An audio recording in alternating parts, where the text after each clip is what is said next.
कि भारत चाइना के खिलाफ जंग की तैयारियों में तेजी के साथ आगे बढ़ रहा है। लद्दाख के बाद तिब्बत को चुना गया है। तिब्बत के ऊपर से सुखोई विमान दिख रहे हैं और यह माना जा रहा है कि 5 से 6 एयर बेसिस को अलर्ट कर दिया गया है।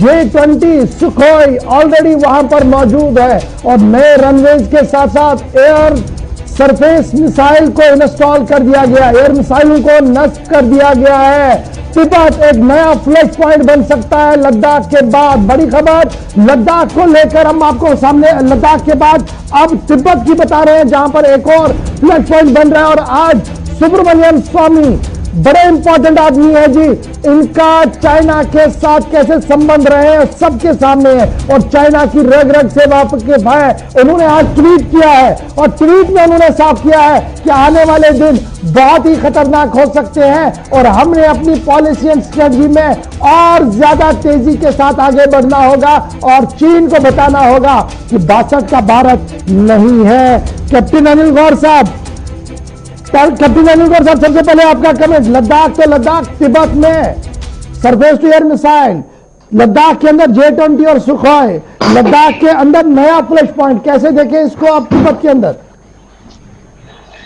देखिए, ऐसा है कि चाइना ने अपना बिल्डअप तो करना ही है और साथ में डिफेंस के लिए उसको पता है हिंदुस्तान की एयरफोर्स की कैपेबिलिटी क्या है।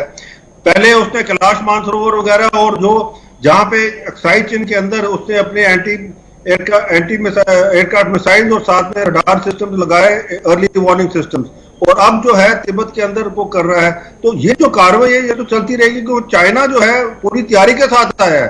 देखिए, जिस हिसाब से वो अपना पूरा लैंड, सी, एयर और जो मिसाइल बैटरी सारी लेके आया है, वो पूरी तैयारी के साथ आया है।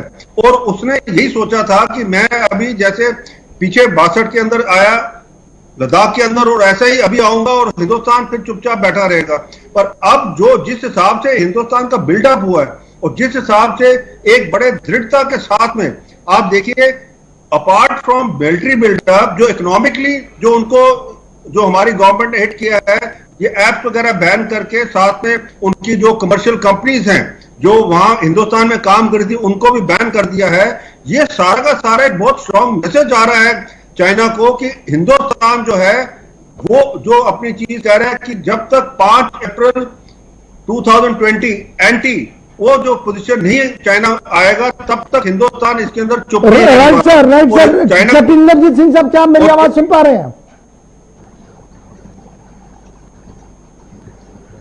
हाँ जी कैप्टन साहब, ये बताइएगा, लद्दाख के अंदर जो कुछ हो रहा है सबके सामने चर्चा भी हो रही है, लेकिन लद्दाख के साथ साथ तिब्बत के अंदर भी चाइना की एग्रेशन पॉलिसी सामने आ रही है। चाइना की वो जंगी पॉलिसी सामने आ रही है जिस पर चर्चा करना बहुत ज्यादा जरूरी है, क्योंकि मामला सिर्फ यहां तक सीमित रह नहीं है। अब ये तो विश्व युद्ध की ओर और थर्ड वर्ल्ड वॉर की ओर की भी खबरें आना शुरू हो गई हैं। बिल्कुल जी, आप ठीक कह रहे हैं। चाइना के ऊपर भरोसा करना बिल्कुल ही अपने आप को धोखा देने वाली बात होगी, क्योंकि चाइना कभी भी अपने कहने अनुसार कभी चला नहीं है। चाइना की शुरू से रहा है, कहता कुछ है करता कुछ है। पीठ में छुरा भोंकना उसका जो है ना शुरू से ही दे रहा है। और भारतीय सेना बिल्कुल तिब्बत में भी अलर्ट है, लद्दाख में भी है, गलवान में भी है, पोंगान में और लेह लद्दाख में भी, उसके बाद अरुणाचल में भी हमारी पीटीओ ये सभी पोस्टें बिल्कुल अलर्ट पे है।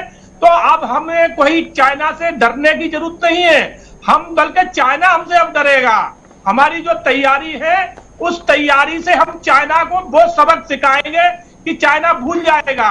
तो ये तो आप सोचे ही ना, हमारी पूरी तैयारी है। हमारे प्रधानमंत्री राइट कैप्टन साहब, मैं आऊंगा दोबारा आपके, लेकिन कर्नल मैं आपके पास आ रहा हूं सर। प्रफुल्ल बख्शी साहब, ये तिब्बत वाला मामला हमारे पॉइंट ऑफ व्यू से और हमारी स्ट्रेटेजिकल पॉइंट ऑफ व्यू से कितना इंपॉर्टेंट है, इस पर नजर रखना, इस पर बात करना और इसका तोड़ करना?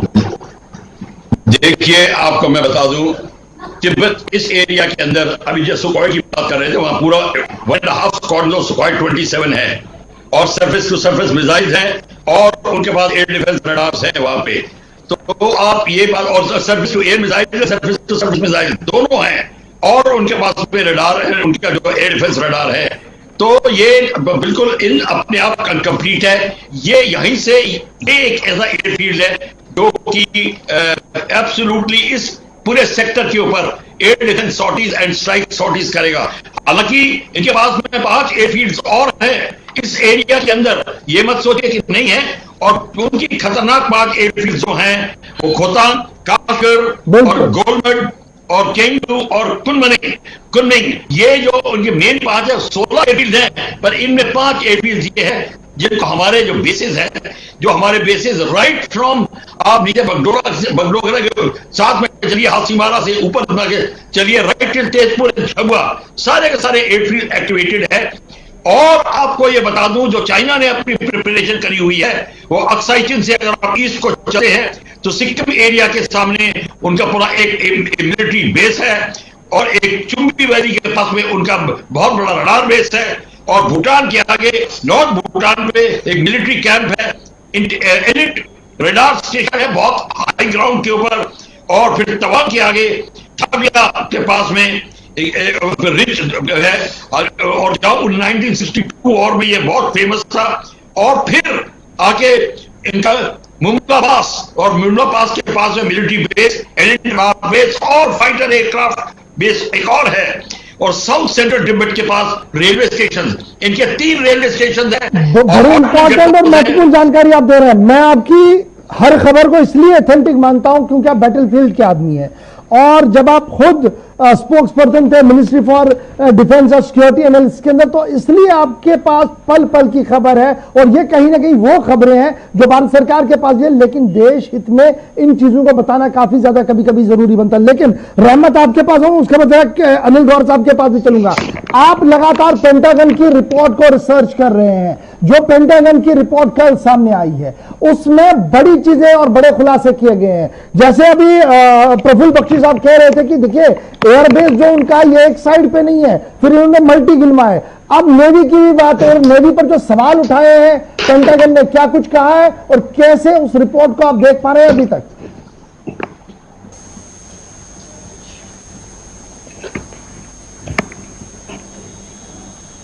रहमत, क्या आप मुझे सुन पा रहे हैं?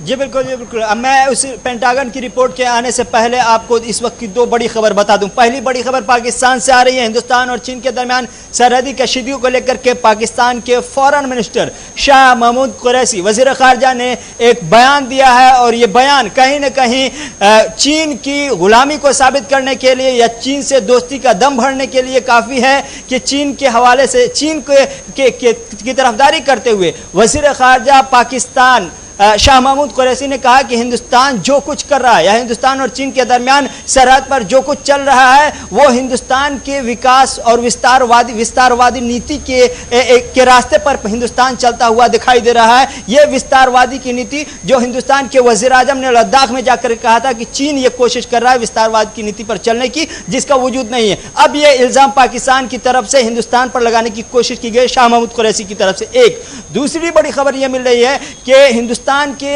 वजारत खारजा की तरफ से अभी प्रेस कॉन्फ्रेंस करके बाज़ाब्ता तौर पर कहा गया कि हिंदुस्तान और चीन के दरमियान सरहद पर जो कुछ हो रहा है ये 4 महीनों से चीन ने जो कुछ किया है उसका नतीजा है। इसलिए चीन को चाहिए कि एक जिम्मेदार और जवाबदेह मुल्क होने के नाते अपनी जिम्मेदारी को समझे। और यहां पर मैं रहमत आपको रोकूंगा, उसके मतलब पेंटागन की खबर पर आऊंगा, लेकिन बड़ी खबर जो आपने ब्रेक कर दी है वो ये है कि शाह महमूद कुरैशी का बयान सामने आया है। उस बयान में वही जुमला बताया गया जो बीजिंग पिछले 3 ब्रीफिंग में बता चुका है कि देखिए हमारी गलती है नहीं, भारत कर रहा है। और विस्तारवाद की नीयत पर जो सवाल और नीति पर जो सवाल प्रधानमंत्री ने लद्दाख के अंदर उठाए थे, उसी जुमले का इस्तेमाल करते हुए शाह महमूद कुरैशी पहली बार चीन के मामले पर खुलकर सामने आए हैं। प्रफुल्ल बख्शी साहब, सबसे पहले आपके पास शाह महमूद कुरैशी सामने आए हैं, कह रहे हैं कि यह विस्तारवादी नीति जो है ये तो भारत की है, पीछे हटे वरना हालात खराब होंगे, जंगी सूरत हाल में साउथ एशिया चला जाएगा।